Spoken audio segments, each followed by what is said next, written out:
Tonight at 5, Blurred Lines. What I posted online are simply my opinions. The man in charge of drawing Colorado's congressional district says his stolen election claim was meant to start conversation.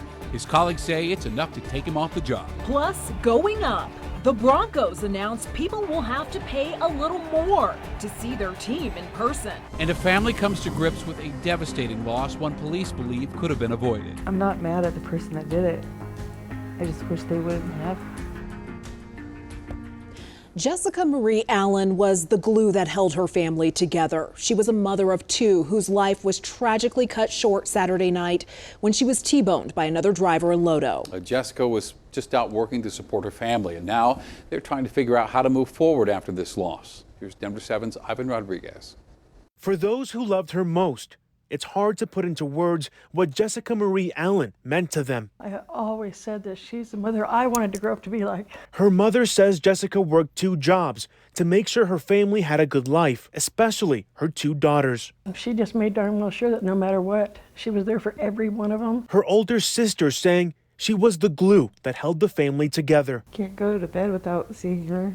I thought she would have been the one to bury me, not the other way around. Denver police says this is the man who was driving the car that hit and killed Jessica Saturday night in Lodo while she was delivering food. John Dahmer is being charged with vehicular homicide. A quick search of his past shows he pleaded guilty to eluding Parker police in 2017. I'm not mad at the person that did it.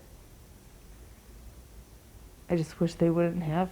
Monday is also Jessica's eldest daughter's 21st birthday. Instead of gathering to celebrate, family members came together in Jessica's home to remember her. Well, the pillow kills me every time I look at it.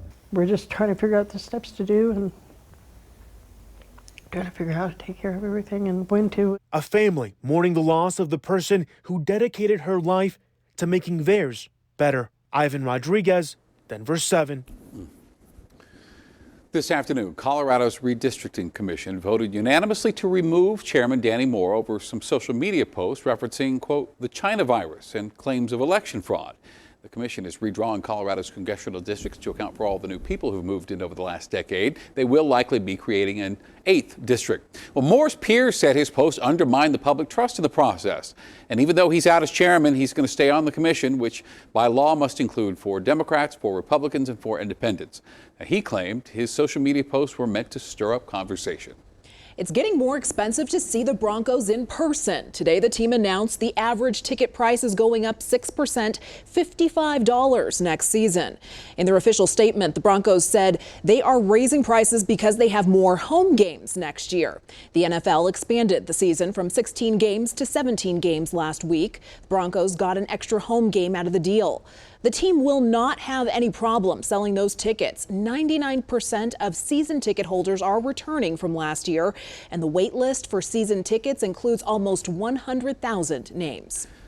Well, Easter Sunday didn't slow Colorado's vaccination effort. About 17,000 doses were given yesterday. 1.1 million Coloradans now are fully vaccinated. And really, at this point, it's all a sprint to get everybody vaccinated. And as part of that effort, FEMA is taking over the mass vaccination clinic down at the Colorado State Fairgrounds in Pueblo.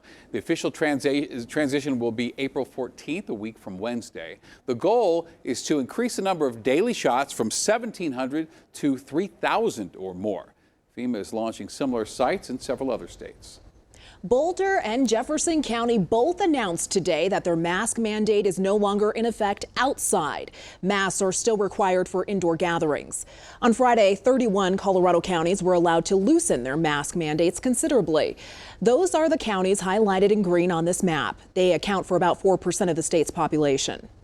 Variants continue to be a top concern from the White House. 2 potentially concerning mutations of the virus were discovered in the San Francisco area. Scientists say more variants could fuel a 4th wave of COVID cases. Overall, mutations will build up as we have more transmission in the community. And, the concern is these mutations lead to more contagiousness. This is why getting that vaccine out right now is so critical. Nationwide, COVID cases are up about 20% from last week. 1 in 4 Americans is fully vaccinated. There is an end in sight to this pandemic. People will return to work. Federal assistance programs will also end, including the eviction moratorium. But it's been in place for most of the pandemic, and while renters are thankful for the help, landlords say they're starting to run out of patience. Denver7's Patrick Perez reports. So these are bifold doors. As you can see, that they're splitting apart. Mark Skinner has a lot of repairs to make. You can see just stuff all over the carpet. It's just horrible. Tenants left his place at the Chestnut condos in Southwest Denver a nightmare. I was never able to get in the place. Every time I tried, it was just, we have COVID, there's nothing, no problem, and stuff like that, and it just went on and on and on. Mark says a young couple was great the first year, made payments on time, let him fix what needed fixing. Then the pandemic hit and they lost their jobs. So I thought, okay, that's fine. I gave him a free month's rent, to help him out and stuff like that. The husband found another job which helped pay the rent, but in the fall, things took a turn. I was notified by the husband that the wife is drinking excessively and destroying the place. That included damaged walls, carpet, even the toilet. At that point, they had stopped paying rent. Mark wanted to evict them, but he says he couldn't because of the CDC moratorium. Commonly, people think that the moratorium actually prevents all evictions. That's not exactly true. The moratorium prevents evictions for failure to pay rent. Attorney Don Eby says his office gets at least 40 calls a week from landlords in situations like Mark's. And in some cases, they are able to move forward with eviction. There's many, many reasons that a landlord may contend that the lease has been violated or breached, and therefore the landlord has the right to initiate the eviction process. Mark learned this recently and filed for eviction because of the damage left behind, not the missed rent payments. But the couple ended up leaving on their own in March. Yeah, it's going to be a bit of a hit, I'm hoping not completely, but yeah, it's going to take a while to bounce back from this. Repairs will take Mark well into May. Then, he says, the place goes up for sale and his days of being a landlord are over. This is it. I'm 61 now. I have had it. That moratorium is in place until the end of June. Right now, it's unclear whether it will be renewed. We're in Denver. I'm Patrick Perez, Denver7.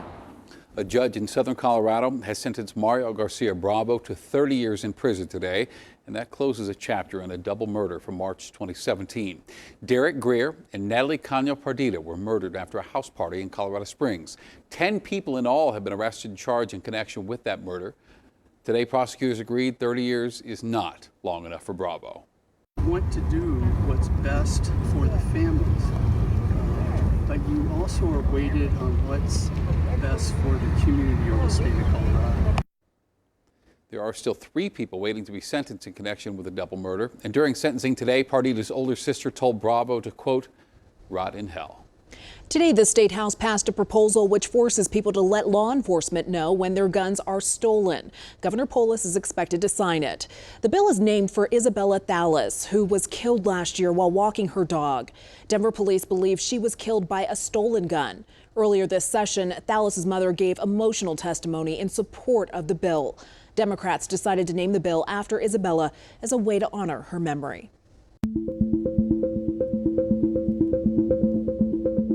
Very warm again today, but there's rain and snow in the forecast. Plus, a massive leak affects 500 million Facebook accounts. How to find out if you're affected. And research suggests the quarantine 15 is more common than we realize. The more stress that people were experiencing, the more weight they were gaining.